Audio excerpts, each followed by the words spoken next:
पारतंत्र्याच्या अंधकारात खितपत पडलेल्या महाराष्ट्रासाठी स्वातंत्र्याचं पहिलं स्वप्न पाहणारे स्वराज्य संकल्पक शहाजीराजे भोसले, परकीयांच्या गुलामगिरीतून मुक्त होऊन रयतेचे स्वतंत्र स्वराज्य निर्माण करण्याचं स्वप्न ज्यांनी उराशी बाळगलं आणि 17व्या शतकाच्या सुरुवातीला दख्खनच्या राजकारणामध्ये ज्यांनी आपल्या पराक्रमाने नाव कोरलं ते स्वराज्य संकल्पक शहाजीराजे भोसले. वेरूळचे भोसले घराणे पूर्वीपासूनच प्रसिद्ध होते. मालोजीराजे भोसले या घराण्यातील पराक्रमी सरदार होते. रयतेविषयी त्यांच्या मनात अतिशय प्रेम आणि जिव्हाळा होता. मालोजीराजांकडे वेरूळची पाटीलकी होती. याच मालोजीराजे आणि दीपाबाई उर्फ उमाबाई यांच्या पोटी 18 मार्च 1594 रोजी वेरूळ येथे शहाजीराजांचा जन्म झाला. शहाजीराजे अवघे 5 वर्षाचे असताना त्यांचे वडील मालोजीराजे इंदापूरच्या लढाईमध्ये धारातीर्थी पडले. वडिलांच्या मृत्यूनंतर शहाजीराजांना जहागीर देण्यात आली. लखोजीराजे जाधव यांची कन्या असलेले जिजाबाईंसोबत शहाजीराजांचा विवाह झाला. त्यानंतर शहाजीराजे जहागीरचा कारभार स्वतः पाहू लागले. लहान वयातच मोठी जबाबदारी त्यांच्या खांद्यावर पडली, पण तरीही निजामशाहीच्या दरबारामध्ये त्यांचा दबदबा होता. शहाजीराजे आणि जिजामाता यांना 6 मुले झाली, पण दुर्दैवाने त्यापैकी 2च वाचली. त्यात थोरले संभाजीराजे आणि धाकटे शिवाजीराजे महाराज होते. जिजाऊ आणि शिवबा बंगळूरमध्ये शहाजीराजांसोबत वास्तव्य करत असताना शहाजीराजांनी आपल्या 2 मुलांच्या शिक्षणाची उत्तम व्यवस्था केली होती. 17व्या शतकाच्या सुरुवातीला दख्खनमध्ये शहाजीराजांना प्रचंड संघर्ष करावा लागला. मग तो आदिलशाही सोबत असू किंवा निजामशाही सोबत असू किंवा मोगल असू, त्यांच्या विरुद्ध सतत लढत राहिले. शहाजी महाराज हे एक महत्वाकांक्षी मराठा सरदार होते. दुसऱ्यांची चाकरी करण्याचा त्यांचा कदापि मानस नव्हता. मराठ्यांचे स्वतंत्र राज्य असावे असे त्यांना मनोमनी वाटत असे.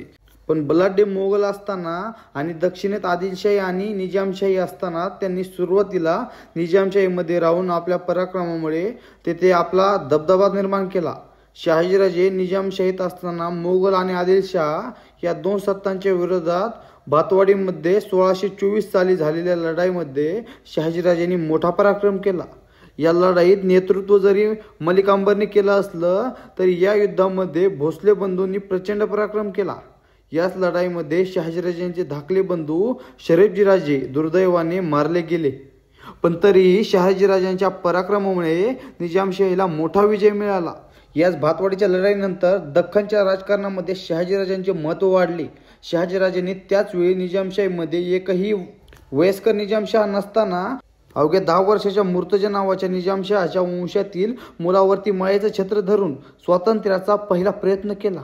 शहाजी महाराजांनी चालवलेल्या मोहिमेचा बंदोबस्त करण्यासाठी मोगल आणि आदिलशाहींनी एकत्र येऊन शहाजीराजांच्या विरोधात मोहीम काढली. या दोन्ही सत्तांच्या विरोधामध्ये पेमगिरी ते माहुली असा जवळपास 4-5 वर्ष त्यांनी संघर्ष केला. जोपर्यंत लढणं शक्य आहे तोपर्यंत माहुलीच्या किल्ल्यावर राहून त्यांनी मोगल आणि आदिलशाही सैन्याशी लढा दिला. पण दुर्दैवाने या दोनही बलाढ्य सत्तांना पुढे त्यांचा निभाव लागला नाही.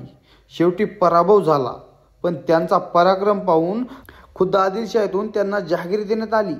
माहुलीच्या लढाईमध्ये शहाजीराजांना पराभव झाला असला तरीही मराठा सरदार राज्य करू शकतो, तो सुद्धा राजा होऊ शकतो असा विश्वास दख्खनच्या इतर सरदारांच्या मनामध्ये शहाजीराजांच्या पराक्रमामुळे निर्माण झाला होता. खुद्द शहाजीराजांनी केलेल्या स्वातंत्र्याचा पहिला प्रयत्न होता. शहाजीराजांना आदिलशहाने फर्जंद हा मान दिला.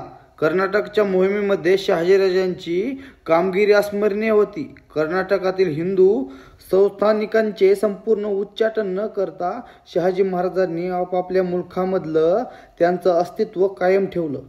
यावरूनच शहाजी महाराजांच्या उदार धोरणाची आणि स्वकीयांबद्दल त्यांना वाटणाऱ्या आदराची आपल्याला प्रचिती येते. शहाजी महाराज त्यावेळी आदिलशाहीचे ताबेदार असते तरीही स्वधर्म आणि स्वदेशाविषयी त्यांच्या मनात प्रखर अभिमान होता. शहाजीराजांचा आदिलशाहीतील वाढते वर्चस्व पाहून त्यांना 2 वेळा अटक सुद्धा करण्यात आली. मात्र त्यांच्या 2ही मुलांनी म्हणजे थोरले संभाजीराजे आणि धाकटे शिवाजीराजे यांनी त्यांना सुखरूप सोडवले. शहाजीराजे अतिशय विद्वान, धाडसी, शूर आणि पराक्रमी दृष्टीचे आणि कल्पकता असणारे सरदार होते. राजनीती आणि समाजशास्त्र म्हणजे ते पारंगत होते. मराठ्यांचं स्वातंत्र्य राज्य असावं असा त्यांना मनोमन वाटत होते. सर्व समाजातील पराक्रमी योद्धे त्यांचे मित्र होते. मलिक अंबर, रणदौला खान या सरदारांची त्यांचे चांगले संबंध होते. रणदौला खान तर त्यांचा मित्रच होता. शहाजीराजे त्यावेळी कर्नाटकासारख्या ठिकाणी 15-20 हजारांची फौज बाळगून होते. तेथील जनतेच्या मनामध्ये नेहमी प्रयत्न करत होते. तेथील प्रजा देखील शहाजीराजांना आपला आधारस्तंभ मानत होती. शहाजीराजे आणि इतर सरदार बेदानूरपर्यंतची मोहीम फत्ते करून खोदेगिरी या गावी मुक्कामासाठी आले होते. पण त्यावेळी आदिवासी बांधवांनी त्यांना नरभक्ष वाघाने काही माणसं खाल्ल्याची बातमी दिली. त्यावेळी महाराज ताबडतोब शिकारीसाठी निघाले, परंतु दुर्दैवाने त्यांच्या घोड्याचा पाय एका वनस्पतीमध्ये बेलीत अडकला. घोडा खाली कोसळला आणि राजांच्या डोक्याला मार लागला आणि त्यातून 23 जानेवारी 1664 साली शहाजीराजांचा मृत्यू झाला. स्वराज्याचे संकल्प मांडणारे छत्रपती शिवाजीराजांचे वडील शहाजीराजे भोसले यांना माझा मानाचा मुजरा. जय महाराष्ट्र.